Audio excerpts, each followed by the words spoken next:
Highway પર અકસ્માત, gas cylinder ભરેલી ટ્રકની પાછળથી આવતા ડમ્પર ટક્કર મારી ડ્રાઈવરને મહામુસીબતે બહાર કાઢ્યો. 2 ને ઈજા. 2 જૂન વહેલી સવારે જસદણ અમદાવાદ હાઈવે પર ગેસ સિલિન્ડર ભરેલી ટ્રક અને ડમ્પર વચ્ચે અકસ્માત સર્જાયો હતો. અકસ્માતમાં ડમ્પર કેબિનનો બુકડો બોલી ગયો હતો. જેમાં ફસાયેલા ચાલકને ભારે જહેમત બહાર કાઢવામાં સફળતા મળી હતી. આ ઘટનામાં ટ્રકમાંથી નીચે ઉતરેલા પેસેન્જરને ટક્કર, ડમ્પર ચાલકને ગંભીર ઇજા થતા બંનેને તાત્કાલિક 108 મારફતે સારવારથી ભાયલા સરકારી હોસ્પિટલમાં ખસેડવામાં આવ્યા હતા. આ અંગેની મળતી માહિતી મુજબ આજરોજ વહેલી સવારે Jasdan Ahmedabad highway gas cylinder ભરેલી ટ્રક અને ડમ્પર વચ્ચે અકસ્માત સર્જાયો હતો. ગેસ સિલિન્ડર ભરેલી ટ્રકમાં બેસેલા પેસેન્જરોને ઉતારવા માટે ટ્રક ચાલક ભાયલા મોગલ ધામના ગેટની સામે ટ્રકની રોડની સાઈડમાં રોકી હતી. આ સમયે જ પાછળથી આવતા ડમ્પર ચાલકે ટ્રકના પાછળના ભાગે જોરદાર ટક્કર મારી હતી. આ ઘટનામાં ડમ્પરની કેબિનનો ભૂક્કો બોલી ગયો હતો.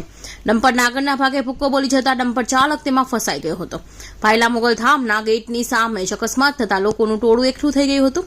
સદનસીબે આ ઘટનામાં કોઈ જાનહાનિ થવા પામી નથી.